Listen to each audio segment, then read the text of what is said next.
बिहार की सियासत में एग्जिट पोल का खेल है और सियासत में फिर इस बार उठे सवाल हैं 14 नवंबर को क्या कुछ होने वाला है उसको लेकर।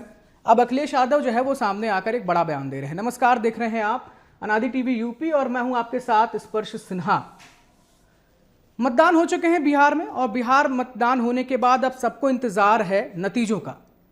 सियासत का जो पारा है वह और ज़्यादा चढ़ने लगा है।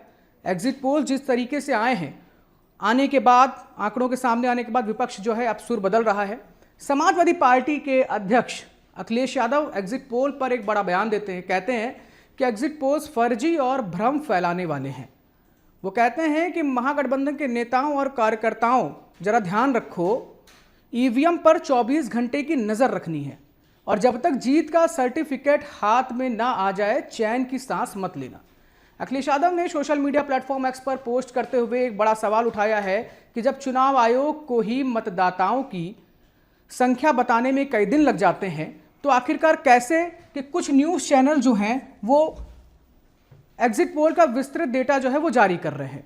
उन्होंने आरोप लगाया है कि सत्तारूढ़ दल पहले से तय फर्जी एग्जिट पोल्स के जरिए जनता को भ्रमित कर रहा है और कुछ न्यूज़ चैनल्स पहले ही ग्राफिक्स तैयार कर चुके हैं और अब उसे वो दिखा रहे हैं।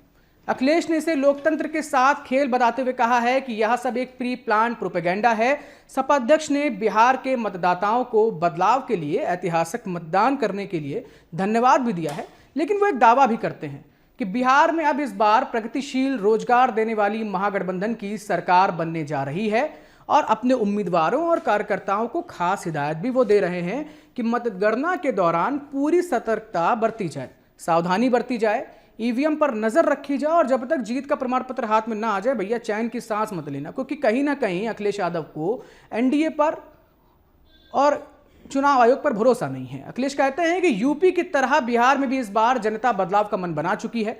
फर्जी एग्जिट पोल्स की हकीकत 14 नवंबर को साफ हो जाएगी। अखिलेश अपने कार्यकर्ताओं को एक जोश भरा नारा भी देते हैं। कहते हैं कि हमने उन्हें अवध में हराया है, अब आप उन्हें मगध में हरा रहे हैं और जीत का एक ही सूत्र है, जब तक प्रमाण पत्र हाथ में ना आए आराम नहीं करना है।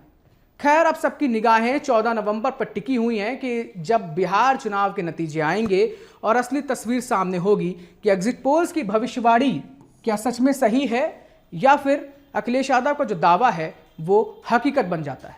देखना दिलचस्प होगा। फिलहाल माहौल बिल्कुल परीक्षा के नतीजों जैसा है। हर पार्टी अपनी कॉपी जांचने की तैयारी में है, लेकिन याद रखिए 14 नवंबर सिर्फ नतीजों का दिन नहीं होगा, कई दावों की सच्चाई भी सामने आने का एक बड़ा दिन होने वाला है। जिधर एक तरफ ईवीएम पर सवाल उठाए जा रहे हैं, लगातार अखिलेश हो चाहे विपक्ष हो वो ईवीएम पर सवाल उठा रहा है और अपने कार्यकर्ताओं को जिस तरीके से वो सचेत कर रहे हैं कि जब तक नतीजे ना आ जाएं आप डटे रहिए, देखते रहिए कि क्या हो रहा है। क्योंकि ईवीएम पर कहीं ना कहीं अखिलेश हो या विपक्ष हो उसे भरोसा नहीं है और एनडीए कुछ भी कर सकती है, ऐसा वो दावा करते हैं। खैर, दिलचस्प होगा देखना। आप 14 नवंबर का इंतजार करिए। 14 नवंबर को क्या कुछ होगा हम आपको जरूर बताएंगे। देखते रहिए प्रदेश की तमाम खबरों के लिए अनादि टीवी यूपी। मुझे दीजिए इजाजत। नमस्कार।